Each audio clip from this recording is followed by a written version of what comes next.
നമ്മൾ നേരെ കൊല്ലത്തേക്ക് പോവുകയാണ്. കൊല്ലം ജില്ലാ പഞ്ചായത്ത് അഞ്ചൽ ഡിവിഷനിലെ UDF-ലെ തർക്കം തീർന്നു. DCC നിർവാഹക സമിതി അംഗമായ PB വേണുഗോപാൽ അവസാന നിമിഷം നാമനിർദ്ദേശ പത്രിക പിൻവലിച്ചു. പകരം മുസ്ലിം ലീഗ് പുനലൂർ നിയോജക മണ്ഡലം വർക്കിംഗ് പ്രസിഡന്റ് അഞ്ചൽ ബദറുദ്ദീൻ മത്സരിക്കും. ലിജോ ഉണ്ട് വിവരങ്ങൾ നൽകാനായി. ലിജോ, വിശദാംശം.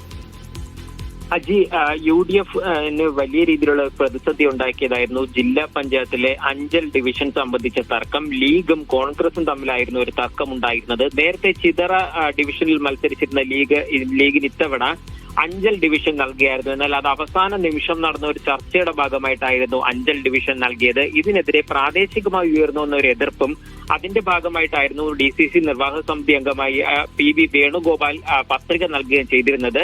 ഇതിന് പിന്നാലെ നടത്തിയ മാരത്തോൺ ചർച്ചകൾക്കൊടുവിലാണ് ഇന്ന് അവസാന നിമിഷം നാമനിർദ്ദേശ പത്രിക വേണുഗോപാൽ പിൻവലിക്കുകയും UDF-ന്റെ ഔദ്യോഗിക സ്ഥാനാർത്ഥിയായി മുസ്ലിം ലീഗിൽ നിന്നുള്ള അഞ്ചൽ ബദറുദ്ദീൻ മത്സരിക്കുകയും ചെയ്യുന്നു എന്നുള്ള ഒരു കാര്യത്തിൽ ഉറപ്പു വന്നിരിക്കുന്നത്. മുതിർന്ന നേതാക്കൾ, സംസ്ഥാന നേതാക്കൾ ഉൾപ്പെടെ ഇടപെട്ടുകൊണ്ട് നടത്തിയ ചർച്ചകൾക്കൊടുവിലായിരുന്നു ഇത്തരത്തിൽ ഒരു തീരുമാനമുണ്ടായത്. ഇതോടുകൂടെ അഞ്ചൽ ഡിവിഷനിൽ നിന്ന് UDF സ്ഥാനാർത്ഥിയായി മത്സരിക്കുക മുസ്ലിം ലീഗ് പുനലൂർ നിയോജക മണ്ഡലം വർക്കിംഗ് പ്രസിഡന്റ് ആയിട്ടുള്ള അഞ്ചൽ ബദറുദ്ദീൻ ആയിരിക്കും. ഇത് ഒരു പ്രധാന പ്രതിസന്ധിയായിട്ട് ഉയർന്നു വന്നിരുന്ന ഇതായിരുന്നു. ഈ പ്രശ്നം പരിഹരിച്ചു. മറ്റ് പ്രാദേശിക തലത്തിൽ ചില രീതിയിലുള്ള വിമതശല്യമൊക്കെ ഇപ്പോഴും എല്ലാ മുന്നണികളും നേരിടുന്നുണ്ട്. അജി, ശരി, എല്ലാ മുന്നണികളും പ്രാദേശികമായിട്ടുള്ള വിമതരുടെ ഒരു ശല്യം മുന്നണികളെ സംബന്ധിച്ചിടത്തോളം വലിയ തരത്തിലുള്ള പ്രതിസന്ധിയാണ് സൃഷ്ടിച്ചിരിക്കുന്നത്. കൊല്ലത്തു നിന്നും ലിജോയാണ് വിവരങ്ങൾ നൽകിയത്.